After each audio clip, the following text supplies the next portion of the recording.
Good morning student. कल हमने जल संसाधन में जो जल दुर्लभता थी उसके बारे में हमने पढ़ा था और उसके प्रबंधन की जो जानकारी हमने दी थी। आज हम जल संसाधन में जो जल दुर्लभता के कारण और उसके प्रबंधन जो किए गए थे उसमें किस प्रकार के जो प्रबंधन किए गए उनके बारे में, यानी जो बहुउद्देशीय नदी जो परियोजनाएं थी और समन्वित जो जल संसाधन प्रबंधन की जो जानकारी है वो हम उस पर चर्चा करेंगे।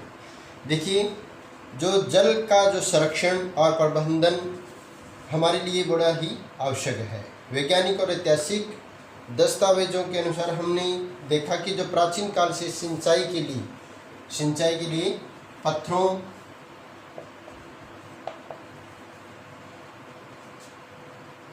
पत्थरों से जो जलाशय बनाए जाते थे, पत्थरों से जलाशयों का जो निर्माण किया जाता था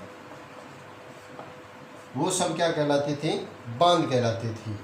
यानी झीलों के तटबंध, नहरों जैसी जो है उत्कृष्ट या जो जलीय कृतियाँ बनाई जाती थी, नहरों और झीलों,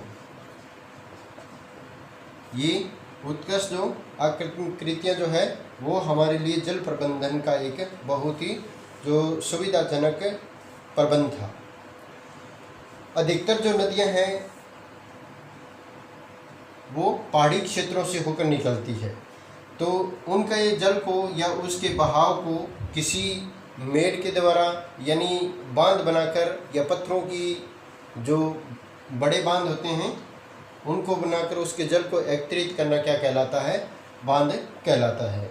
प्राचीन भारत में जो जलीय कृतियाँ थी, यानी आधुनिक काल से पीछे जो प्राचीन काल में था उसमें भी क्या है, कई प्रकार के जो बांध बनाए गए थे और जल का जो है प्रबंधन किया गया था। उसके बारे में हम चर्चा करते हैं। देखिए, ईसा शताब्दी से पूर्व भी जो है इलाहाबाद के नज़दीक था। इलाहाबाद के जो श्रृंगवेरा जो स्थान है, श्रृंगवेरा जो स्थान है वहाँ पे जो है गंगा नदी का जो बाढ़ का मैदान था, गंगा नदी के बाढ़ से के प्रभाव को कम करने के लिए वहाँ पर एक बांध बनाया गया था, जिसे जो उत्कृष्ट जल संसाधन के रूप में अपनाया गया था।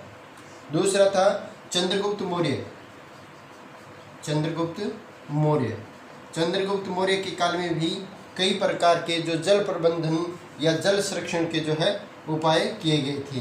उन्होंने भी जो बृहत स्तर पर बांधों का निर्माण किया था, झीलों का भी निर्माण उनके समय में हुआ था। इसके साथ साथ जो बड़े तालाब भी बनाए गए थे, बड़े रूप में तालाब भी बनाए गए थे, और जिसका जो अधिकतर प्रयोग किसके लिए होता था? या तो इसका प्रयोग है वो सिंचाई के लिए होता था, और इसके साथ साथ इस जल का जो प्रयोग है वो पानी पीने के लिए होता था। दूसरा कलिंग, जिसे आधुनिक काल के अंदर क्या बोला जाता है? उड़ीसा। कलिंग आधुनिक उड़ीसा। इसके साथ साथ नागार्जुनकोंडा,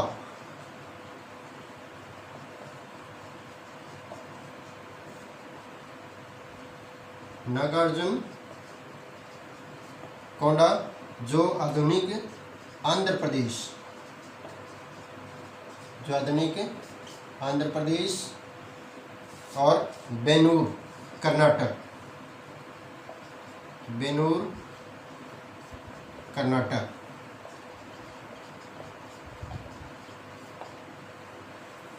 और कोल्हापुर महाराष्ट्र में।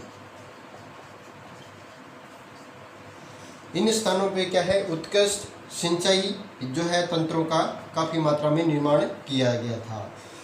जो अपने समय में सबसे जो बड़ी और कृत्रिम झीलों में से एक जो झील है वो क्या है, वो जो भोपाल झील है, भोपाल झील।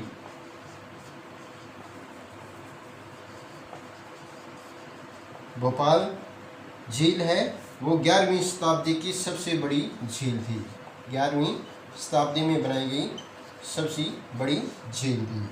इसके साथ साथ 14वीं शताब्दी में भी इल्तुतमिश ने 14वीं शताब्दी में इल्तुतमिश ने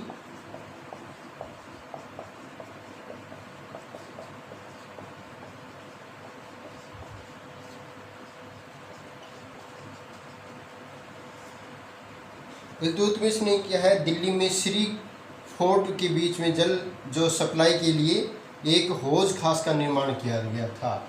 इल्तुतमिश ने जो दिल्ली में श्री फोर्ट के पास हौज खास का निर्माण किया गया था। हौज खास, ये हौज खास का मतलब क्या है, एक बड़े आकार का तालाब था, बड़े आकार का तालाब।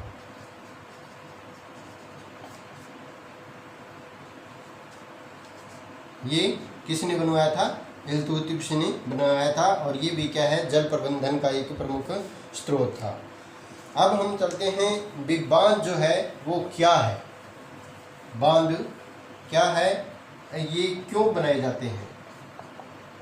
बांध देखिए, बांध है बहते हुए जल को रोकने, बहते हुए जल को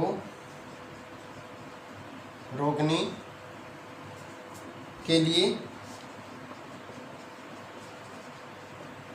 पत्थर से बनाए गए तटबंध, ये क्या कहलाते हैं, बांध कहलाते हैं। और ये जो तटबंध जो होते हैं ये किसी दो पहाड़ियों को जोड़कर बनाए जाते हैं, जिससे नदी घाटियों से जिसे क्या बोला जाता है, गार्ज बोला जाता है।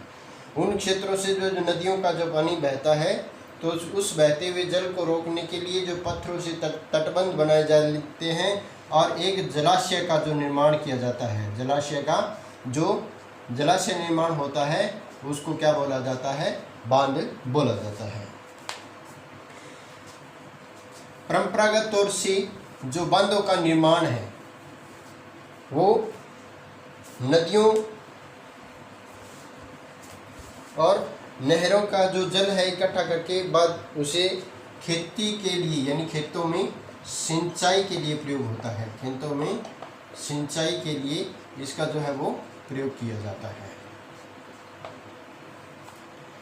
आज कल बांध जो सिर्फ है वो सिंचाई के लिए नहीं बनाए जाते, बल्कि जो उसका उपयोग है वो क्या है, घरेलू उत्पाद, यानी उत्पादन के लिए, जैसे मछली का उत्पादन है।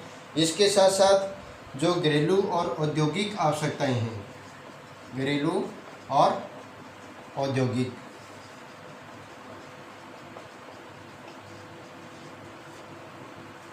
घरेलू और औद्योगिक आवश्यकताओं के लिए भी इसका जो है निर्माण किया जाता है। इसके साथ जो जल आपूर्ति के लिए भी जो है जल का निर्माण किया जाता है, जल आपूर्ति के लिए। और तो इसके साथ जो एक सबसे महत्वपूर्ण बात है वो क्या है, जो बांध जो बनाए जाते हैं वो जो नदियों द्वारा वर्षा के समय जो बाढ़ आती है उसको नियंत्रण में करने के लिए क्या है, बहुत से जो बांध बनाए जाते हैं बाढ़ों को नियंत्रण करने के लिए। बाढ़ों का नियंत्रण करने के लिए बांध बनाए जाते हैं। इसके साथ साथ जो बांध है वो मनोरंजन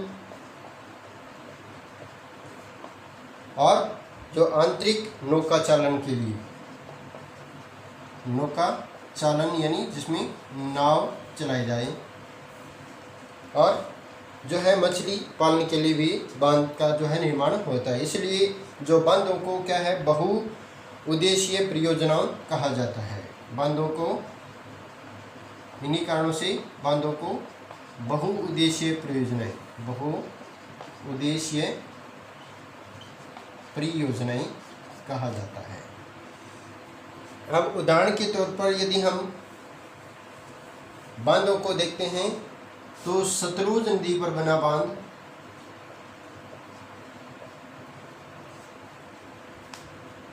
सतलुज और व्यास, सतलुज और व्यास नदी पर जो बांध बना है वो है भाखड़ा नांगल बांध।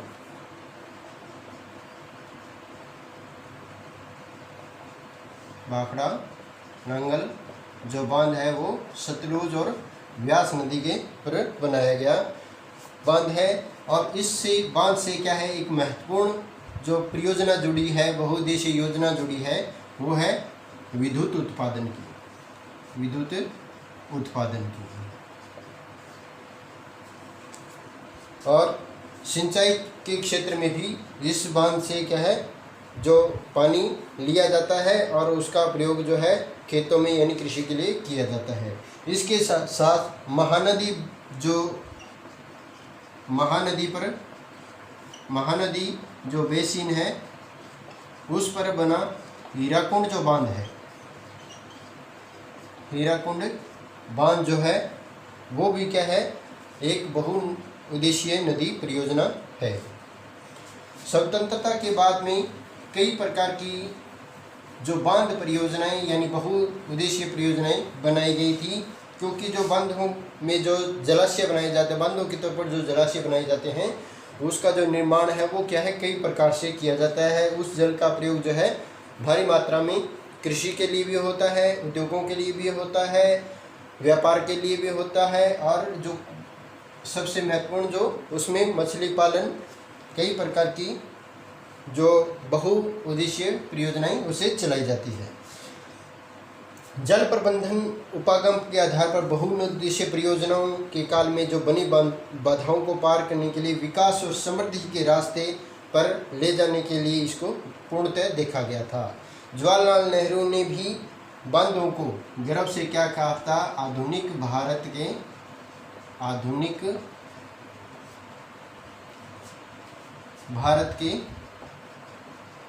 के मंदिर, आधुनिक भारत के मंदिर किसको कहा गया था, बांधों को कहा गया था। क्यों कहा गया था, क्योंकि इन बांधों से कई प्रकार की जो है बहुउद्देशीय परियोजनाएं जो है वो सफल हुई थी। इसलिए ये इन परियोजनाओं के चलते जो कृषि और जो ग्रामीण अर्थव्यवस्था है, औद्योगिकरण है, और नगरीय जो अर्थव्यवस्था है उस पर काफ़ी मात्रा में विकास हुआ था। पिछले कुछ वर्षों में जो बहुउद्देशीय परियोजनाओं के कारण जो बांधों का निर्माण किया गया था, जहां एक और जो बांध से क्या है, बहुत सी योजनाएं की पूर्ति होती है, समाज के हर वर्ग में जो जल की प्राप्ति होती है, इसके साथ साथ जल विद्युत की जो है उत्पादन होता है, व्यापार भी जो इन क्षेत्रों में मछली पालन का जो उद्देश्य है, और कई ऐसी परियोजनाएं हैं जिससे जो इनसे पूरी होती है। लेकिन इसके साथ साथ जो इन बहुउद्देशीय परियोजनाओं से विकास होता है, लाभ होता है, वहाँ एक और इनका जो है वो नुकसान भी होता है, या इनसे होने वाली हानि, बांधों से होने वाली हानि।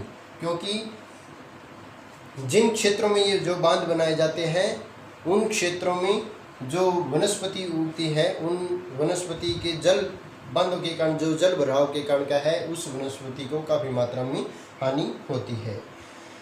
कई कारणों से क्या है, परिनिश्चित और विरोध का भी विषय ये बन गई है। नदियों पर बांध बनाने से उसका जो बहाव है बहाव क्या होता है उसका, बहाव नियंत्रित हो जाता है, बहाव नियंत्रित हो जाता है।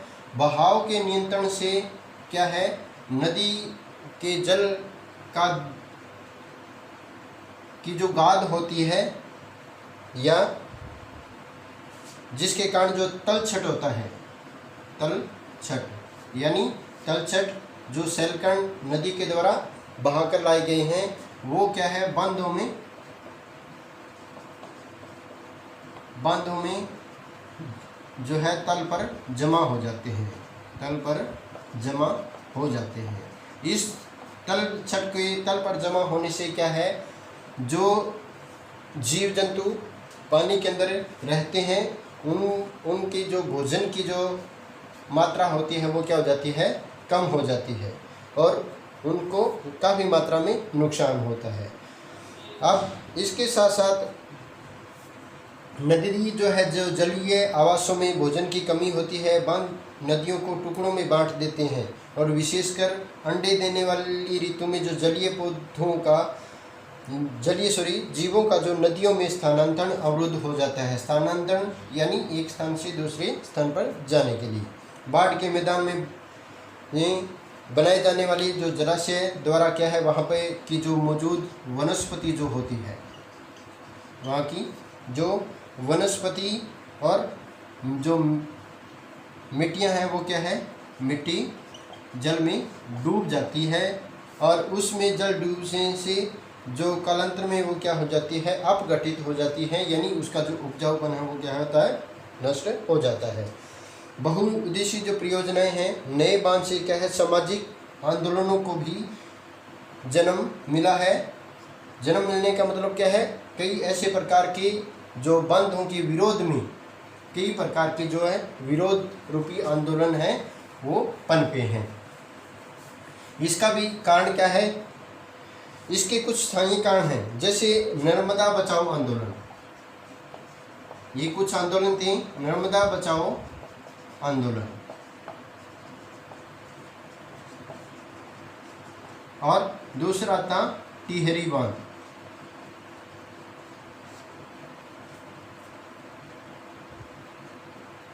टिहरी बांध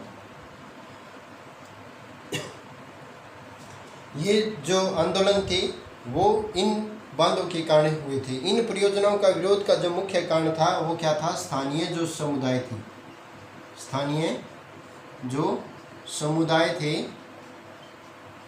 उनके आवास की समस्या, उनके आवास, आजीविका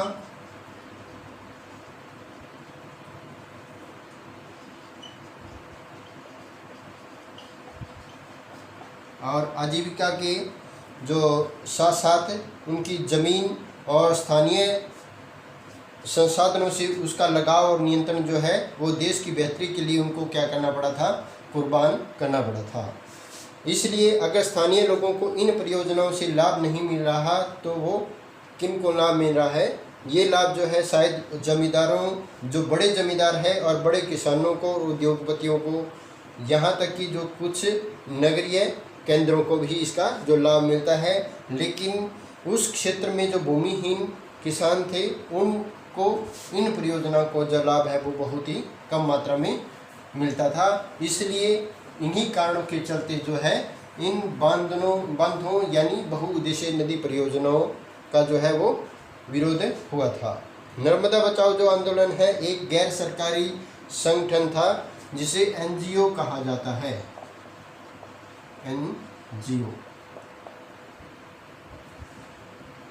और जो जनजातीय लोगों के लिए, किसानों और पर्यावरणों के लिए, पर्यावरणविदों और मानवाधिकार कार्यकर्ताओं को गुजरात में नर्मदा के जो सागर था, नर्मदा सागर सरदार सरोवर बांध जो बनाया गया था उसका विरोध किया गया था। और ये विरोध इसलिए शुरू हुआ था कि वहाँ के बांधों से जो पानी इकट्ठा होता था या जो जलाशय बनाए जाते थे उससे पर्यावरणीय मुद्दों पर केंद्रित था, यानी पर्यावरण को काफ़ी मात्रा में नुकसान हुआ था।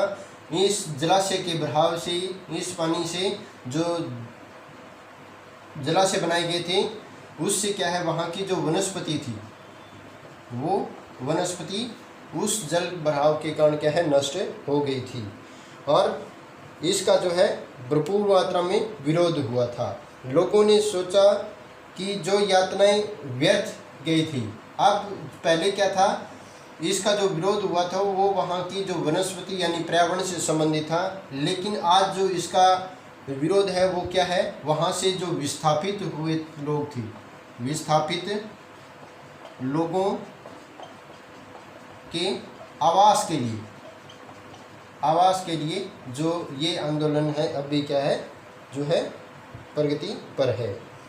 तो जहाँ पे इन बांधों से बहुत सी जो नदी परियोजनाएं यानी बहुउद्देशीय परियोजनाएं शुरू की गई थी, वहाँ से इसकी अपेक्षा यानी दूसरी तरफ क्या है, इन बांधों से वहाँ के जनजातीय जो समूह थे और उन क्षेत्रों में जहाँ इन बांधों को बनाया जाता है वहाँ के स्थानीय लोगों के आवास छिन गए थे। उनकी जो ज़मीन थी वो क्या है, अधिग्रहण हो गई थी, क्योंकि किसी भी नदी परियोजना या बहुउद्देशीय परियोजनाओं के लिए सरकार को क्या है, अधिग्रहण करना पड़ता है। और उस अधिग्रहण से, अधिग्रहण का मतलब क्या होता है, अधिग्रहण का मतलब होता है सरकार द्वारा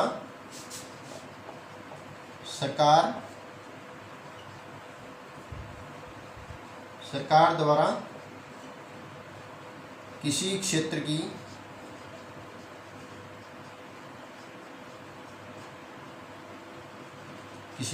की मानव की या मनुष्य की जो निजी संपत्ति होती है, निजी भूमि पर सरकार का अधिकार हो जाना, निजी भूमि पर सरकार का अधिकार होना, अधिकार वो क्या कहलाता है, अधिग्रहण कहलाता है। यानी जो सरकार होती है वो अपनी नदी बहुउद्देशीय परियोजनाओं के लिए किसानों की ज़मीन का जो है वो अपने अधिकार में ले लेती है और इस प्रकार से उनका अधिग्रहण कर लेती है। अब सिंचाई ने जो कई क्षेत्रों में जो फसल प्रारूप में परिवर्तित कर दिया है, जहाँ किसान जल गहन यानी अधिक जल की आवश्यकता वाले और वाणिज्य फसलों को आकर्षित हो रहे हैं। इससे जो मृदाओं का लवणीकरण यानी अधिक जलाशयों के निर्माण के कारण क्या है, मृदा का लवणीकरण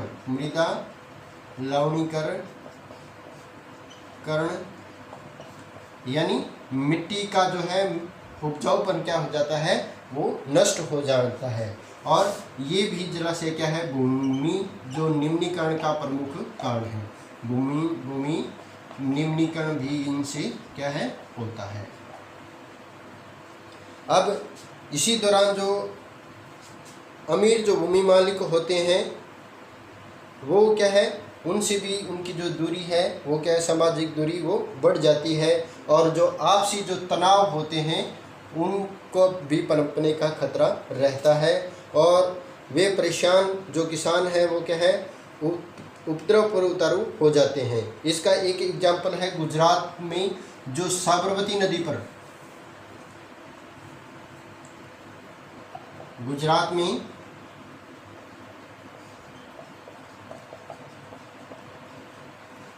साबरमती नदी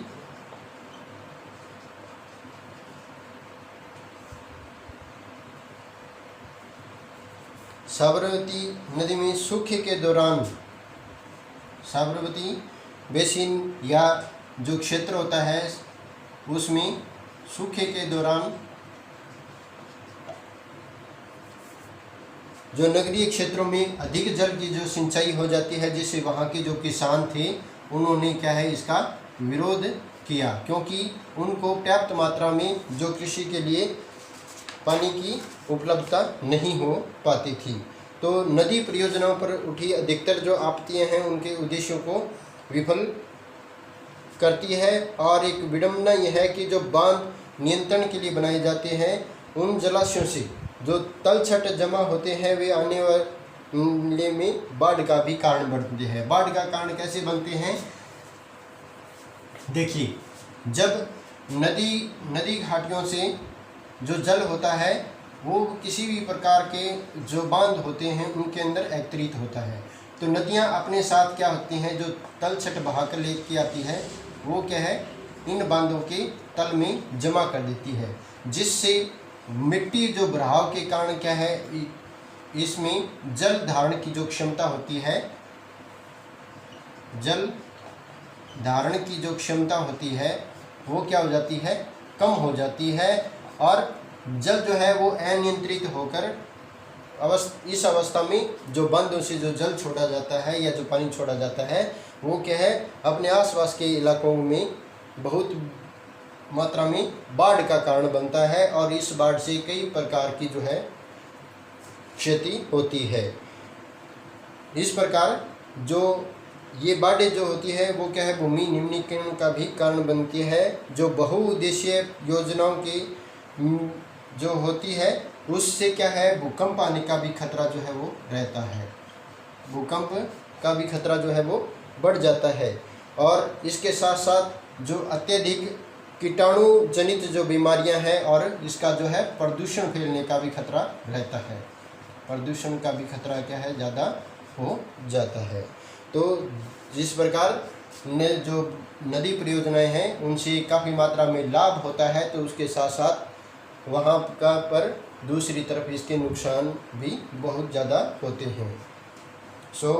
कल हम करेंगे वर्षा जो जल संग्रहण है, यानी वर्षा के जल को किस प्रकार एकत्रित किया जाता है। Thank you.